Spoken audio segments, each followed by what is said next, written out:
이제 여러분은 요한복음 14장 18절에서 31절까지 읽으셨습니다.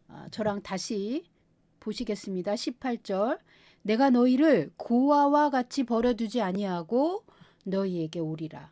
조금 있으면 세상은 다시 나를 보지 못할 것이로되 너희는 나를 보리니 이는 내가 살아있고 너희도 살아있겠음이라. 20절. 그날에는 내가 아버지 안에 너희가 내 안에 내가 너희 안에 있는 것을 너희가 알리라. 21절. 나의 계명을 지키는 자라야 나를 사랑하는 자니 나를 사랑하는 자는 내 아버지께 사랑을 받을 것이요 나도 그를 사랑하여 그에게 나를 나타내리라. 23절 보세요. 예수께서 대답하여 이르시되 사람이 나를 사랑하면 내 말을 지키리니 내 아버지께서 그를 사랑하실 것이요 우리가 그에게 가서 거처를 그와 함께 하리라. 26절 보세요. 보혜사 곧 내 아버지께서 내 이름으로 보내실 성령 그가 너희에게 모든 것을 가르치고 내가 너희에게 말한 모든 것을 생각나게 하리라. 26절 보혜사 곧 아버지께서 내 이름으로 보내실 성령 그가 너희에게 모든 것을 가르치고 내가 너희에게 말한 모든 것을 생각나게 하리라. 아멘. 요한복음 14장 18절이 오늘 주제절입니다. 내가 너희를 고아와 같이 버려두지 아니하고 너희에게로 오리라. 아멘. 이 요한복음 14장 상황은요. 예수님이 유월절 어린 양으로 십자가에서 죽기 전에 제자들에게 미리 당부하시는 내용입니다. 이제 곧 제자들이 십자가 사건을 목격하고 마음에 근심하고 두려워할 것이기 때문에 그때가 되면 근심하지 말아라. 두려워하지 말아라. 내가 너희에게 주는 평안을 유지해라. 내가 누구인지 너희가 끝까지 믿고 있어야 한다. 그런 당부를 하시면서 18절에 내가 너희를 고아와 같이 버려두지 아니하고 너희에게로 오리라 약속하십니다. 다시 오겠다라는 이 말의 의미는 세 가지 의미가 중첩되어 있습니다. 첫 번째는 십자가에서 죽더라도 3일 만에 다시 살아날 것이고 무덤에서 부활하여 제자들이 육신의 눈으로 보는 가운데 예수님 그분이 하나님의 어린 양이요 구원자이신 그리스도이신 것을 보여주겠다라는 내용입니다. 두 번째 의미는 이제 예수님이 부활하신 후에 40일 동안 제자들에게 자신을 보여주시고 승천하시거든요. 예, 예수님이 승천하시면 아버지께서 예수의 이름으로 보혜사 성령을 보내실 것이다. 그가 너희 안에 들어와 영원히 너희 안에서 동거하실 것이다. 성령은 나를 대신하여 나와 똑같이 너희의 친구가 되어 너희와 함께하며 결코 떠나지 않을 것이다. 의 의미예요. 또 세 번째는 내가 아버지께로 올라가고 성령이 너희에게 오시면 마지막 날에 내가 너희를 데리러 다시 올 것이다. 재림을 말씀하고 계십니다. 내가 너희 눈앞에서 사라진다 해도 두려워하지 말아라. 나는 너희 안에 들어와 영원히 함께할 것이다. 십자가에서 고난당하시고 죽으신 후에 사흘 만에 부활하실 것과 성령이 믿는 자들에게 오셔서 믿는 자들의 속사람 안에 거주하실 것과 이제 그 성령님과 하나가 되어 예수님의 재림을 준비하는 예수님의 사람들은 재림하실 왕을 맞이할 것이다. 이 세 가지가 모두 하나의 목적을 향해 연결되어 있습니다. 삼위 하나님과 믿는 자들이 성령 안에서 하나 되었음을 아는 것입니다. 우리도 부활할 것이고 완전한 몸을 입고 아버지와 성령님과 예수님과 영원히 하나님 나라에서 살 것인데 이 세상에서의 삶은 그 영원한 나를 준비하는 훈련의 과정인 것입니다. 그런데 우리가 혼자 알아서 준비하는 것이 아닙니다.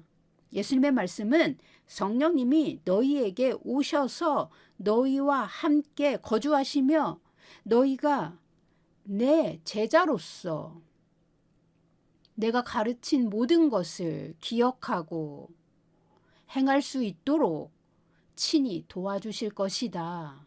내가 너희와 함께 했던 것과 똑같이 그분이 너희를 도우실 것이다. 이런 말씀입니다. 20절 보세요. 그날에는 내가 아버지 안에 너희가 내 안에 내가 너희 안에 있는 것을 너희가 알리라. 아멘. 성령이 너희 안에 오시면 예수님과 하나님은 하나이시고 제자들도 예수님과 하나인 것을 알게 될 것이다. 이 말입니다. 21절 나의 계명을 지키는 자라야 나를 사랑하는 자니 나를 사랑하는 자는 내 아버지께 사랑을 받을 것이요. 나도 그를 사랑하여 그에게 나를 나타내리라. 아멘. 21절은 어떤 사람에게 성령님이 임하시는가? 예수님을 사랑하는 사람에게 임하십니다. 어떤 사람이 예수님을 사랑하는 사람입니까? 예수님의 말씀을 지켜 행하는 사람입니다. 하나님은 어떤 사람을 사랑하고 어떤 사람에게 복을 주십니까? 예수님의 계명을 지키는 자를 하나님도 사랑하십니다. 뿐만 아니라 예수님의 계명을 지켜 행하는 그 사람에게 예수님은 자신을 드러내 주십니다. 어떻게 예수님 자신을 드러내 주실까요? 성령님이 우리의 영 안에 오시면 성령님은 믿는 자들에게 영감을 주셔서 예수님이 하신 말씀의 의미를 깨닫게 해주십니다. 우리가 진리를 충만하게 알면 우리의 믿음은 예수님의 수준까지 성장합니다. 예수님을 사랑하는 자들은 예수님을 본받고 예수님의 제자로서 예수님의 가르치심 그대로 살기 위해 훈련합니다. 그 훈련을 통해 성장하면 예수님이 하신 것처럼 마귀를 이기고 하나님의 뜻을 온전히 이루는 성숙한 자녀가 됩니다. 성숙한 자녀에게는 하나님 나라의 유업이 이 땅에서 현실의 삶에 풀어집니다. 이것은 불가능한 어려운 일이 아닙니다. 성령님은 우리를 예수님 닮도록 매우 친절하게 우리를 도우십니다. 성령님은 진리의 영으로서 우리에게 하나님 나라의 진리를 가르쳐 주시는 분입니다. 우리가 예수님의 말씀을 깨닫기 위해 부지런히 말씀을 읽고 묵상하고 연구하면, 즉 부지런히 하나님의 얼굴을 찾으면 반드시 깊은 계시를 가르쳐 주십니다. 예수님이 우리에게 자신을 나타내시는 방법은 성령의 감동을 통해서입니다. 성령님을 통해서 예수님이 나를 사랑하시고 나와 예수님은 하나이며 하나님이 나를 얼마나 사랑하시는지 깨닫고 믿고 내 안에 계신 성령님 때문에 담대하고 두려움 없이 예수님을 따르는 삶을 살게 됩니다. 예수님의 말씀대로 살고자 하면 성령님이 오셔서 그 사람 안에 거주하시면서 동시에 그 사람을 도우십니다. 성령님을 헬라어 성경에는 파라클레토스라고 기록했습니다. 한국말은 보혜사라고 번역했어요. 보혜사라는 말의 가장 단순한 의미는 돕는 자입니다. 성령이 어떻게 우리를 도우십니까? 위로자이십니다. 우리의 대변인이자 옹호자이십니다. 우리에게 용기를 주는 자이십니다. 상담자이십니다. 초자연적인 힘을 공급해 주는 자입니다. 중보자이십니다.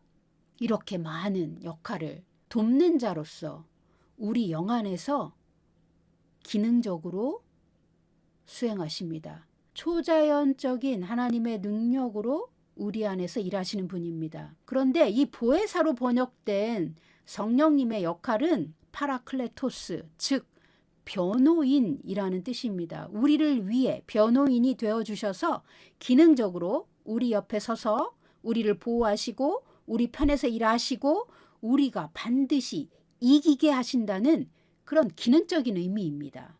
오늘날 변호인처럼 또 로마 시대에도 있었던 파라클레토스 하는 직업적인 변호인처럼 일하여 주십니다. 이 파라클레토스라는 헬라어는 우리 옆에 서서 변호하시는 전문가의 의미를 가지고 있으면서 동시에 아람어의 어근을 찾아보면 우리의 저주를 끝내는 분으로 번역할 수 있습니다. 이 세상에 저주는 누가 가져왔습니까? 마귀가 가져왔습니다. 누군가 죄를 지을 때 마귀는 합법적인 권세를 가지고 그 사람의 삶에 개입하여 저주를 풀어놓습니다. 저주는 사람이 진리를 알지 못하여 하나님이 가증히 여기는 일을 할 때 우리의 그 죄와 허물과 죄악이 마귀에게는 합법적인 권세가 됩니다. 마귀는 합법적으로 저주를 가지고 와서 죄인의 삶의 저주를 걸어놓습니다. 그래서 우리는 예수님의 십자가 앞에 나아가서 그 악한 죄를 회개하여 모든 저주의 뿌리를 제거해야 합니다. 내 가문에서 행해진 모든 악한 죄와 가증한 죄들을 내가 중보자가 되어 회개하면 그 죄의 영향력과 저주는 끊어집니다. 그러면 성령님은 우리를 도우셔서 우리가 악한 영들을 예수의 이름으로 대적하고 무찌르도록 능력을 부어주십니다. 축복은 예수님의 말씀대로 살면 반드시 옵니다. 그런데 축복을 받아야 할 때에도 이 저주는 축복이 오는 것을 가로막습니다. 그러므로 성령의 도우심을 받아 저주의 근원을 제거하고 성령의 능력으로 마귀의 세력을 쫓아내지 않으면 이 저주라는 것이 축복을 가로막은 채 저절로 사라지지 않습니다. 이것이 고약한 마귀의 술책입니다. 이 모든 일은 사실 비밀에 감춰진 것들입니다. 그러나 내 삶에 축복이 아닌 열매가 분명히 보인다면 이것은 내가 알지 못하는 근원적인 뿌리, 즉 죄악이 어딘가에 숨어 있다는 것입니다. 나의 죄를 회개하지 않아도 저주와 연결되지만 나로부터 3대, 4대 위에 조상들이 저지른 악행 때문에 저주가 와 있는 것입니다. 믿는 자나 믿지 않는 자나 모두 동일한 법칙에 적용됩니다. 예수 믿고 복 받으려면 먼저 진리를 바르게 알아야 합니다. 진리는 빛이고 능력이어서 죄와 죄악을 그리고 저주를 끊어낼 수 있습니다. 대부분 모든 사람이 부모의 훈육을 통해 삶의 모든 습관을 배우고 우리가 성장 과정에서 습득한 삶의 원칙과 질서를 자신도 자기 자식 앞에서 행하며 보여줍니다. 그래서 저주는 세대를 거쳐 잘못된 죄의 습관을 이어가는 동안 죄악과 함께 전수됩니다. 많은 사람이 자기 죄도 인정하기 싫어하지만 부모의 죄나 조상들의 죄는 더더욱 인정하려 하지 않습니다. 그래서 마귀는 자신이 이미 얻은 합법적인 권세를 가지고 절대로 포기하지 않고 믿는 자라도 그 저주 안에서 떠나지 못하도록 우리의 눈을 가리고 우리 삶의 배후에서 역사하는 것입니다. 예수님은 요한복음 10장 10절에서 이렇게 말씀하셨습니다. 도둑이 오는 것은 도둑질하고 죽이고 멸망시키려는 것뿐이요. 아멘. 도둑질하고 죽이고 멸망시키는 자가 누구인지 바르게 깨닫지 않으면 마귀와 그 세력들은 여전히 한 사람의 가문과 그 삶에 붙어서 몰래 숨어 그 저주를 계속 발전시키고 이어갈 계책을 만듭니다. 그런데 우리가 예수님의 말씀을 배우고 순종하면 그 진리를 아는 것으로 말미암아 죄악의 사슬이 끊어집니다. 요한복음 10장 10절에서 예수님 말씀하셨어요. 내가 온 것은 양으로 생명을 얻게 하고 더 풍성히 얻게 하려는 것이라 하셨습니다. 우리가 진리를 알면 우리의 잘못된 사고방식을 바꾸게 되어 있습니다. 잘못된 사고방식은 죄의 사슬고리입니다. 무엇이 죄인지도 모르고 무엇 때문에 축복이 막히는지도 모르면서 자기에게 저주가 되는 삶의 방식을 지속하는 것이 인간의 약점입니다. 마귀는 숨어서 그 저주를 강화하고자 덫을 놓는 악한 자입니다. 그런데 26절에 내가 아버지께로 올라가면 나를 대신하여 너희에게 오시는 보혜사가 있다 라고 말씀하셨어요. 그분은 진리의 영이시다. 성령 그가 너희에게 모든 것을 가르치고 내가 너희에게 말한 모든 것을 생각나게 하리라. 아멘. 성령이 우리에게 축복의 길을 가르쳐 주십니다. 먼저 진리가 무엇인지 가르쳐 주십니다. 그래서 우리가 진리를 알므로 말미암아 그 진리의 빛이 우리의 영에 비춰지면 의가 무엇이고 불의가 무엇인지 구분합니다. 하나님의 나라와 하나님의 의를 행할 수 있도록 가르쳐 주십니다. 우리가 의를 행할 때마다 불의는 깨뜨려지고 죄의 사슬이 하나씩 끊어집니다. 그러므로 진리를 알아야 하고 그 진리를 행해야 저주도 끊어집니다. 진리의 성령님은 우리의 영 안에 계셔서 계시의 빛을 비추어 주십니다. 말씀을 읽을 때 그 말씀의 영적인 뜻을 깨닫게 해주십니다. 성령의 계시를 통해 말씀을 깨닫고 그것을 믿을 때 기적이 열립니다. 사람이 영적인 차원에서 깨닫게 되고 분별하여 성령의 인도하심을 따라갈 수 있습니다. 드디어 영이 성장하기 시작하고 영이 성장하면 할수록 성령의 나타나심과 기름 부음은 상승합니다. 이 세상의 지식은 이 세상을 살아가는 데 필요한 도구입니다. 이 세상의 지식도 열심히 배우고 익혀서 나의 삶에 유익이 되고 다른 사람을 돕는데 사용하면 선한 것입니다. 경쟁력을 갖추는 것이지요. 그런데 성령님은 우리가 이 세상 지식을 배울 때에도 더 높은 차원에서 알게 하여 주십니다. 성령님의 기름 부음 안에서 공부하면 기름 부음 없이 공부하는 것보다 더 탁월하게 매우 잘할 수 있습니다. 물론 노력은 누구나 해야 합니다. 성실하게 노력하는 것은 믿는 자나 믿지 않는 자나 성령의 기름 부음 안에 있는 자나 기름 부음 없이 사는 자나 동일한 것입니다.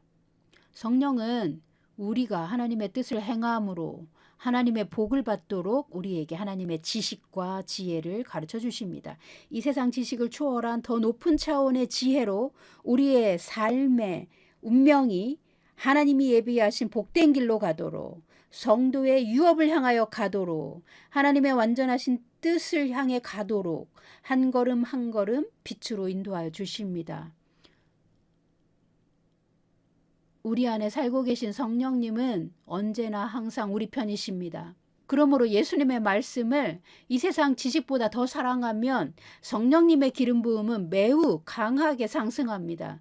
승리와 성공의 길은 성령님께 의지하고 성령님과 협력할 때 하나님의 방법으로 성도에게 옵니다. 성령님을 의지하십시오. 성령님께 도와달라고 구하십시오.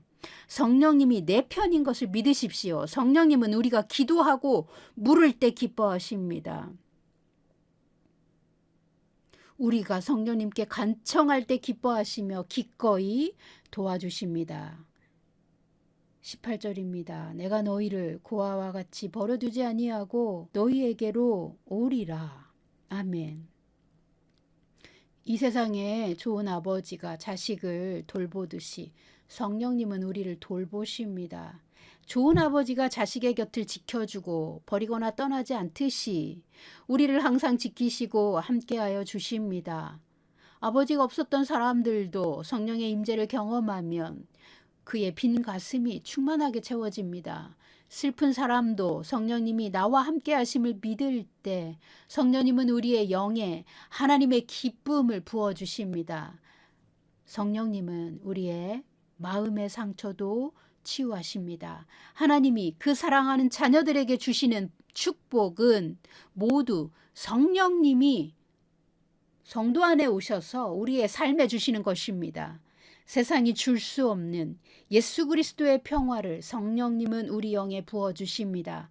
성령이 우리와 함께 하시면 우리는 마귀를 무서워하지 않습니다. 세상이나 사람들이 나를 공격하고 거절하고 핍박하고 비난하는 것도 두려워하지 않게 됩니다. 성령이 나와 함께 하시는 것을 믿고 의지하면 성령님은 우리에게 초월적인 힘을 주시고 가장 높은 차원의 지혜로 우리를 빛나게 하여 주십니다. 언제나 우리와 함께 하시고 세상 끝날까지 우리와 동행하여 주십니다. 그러므로 복은 성령님과 친밀해져야 오는 것입니다.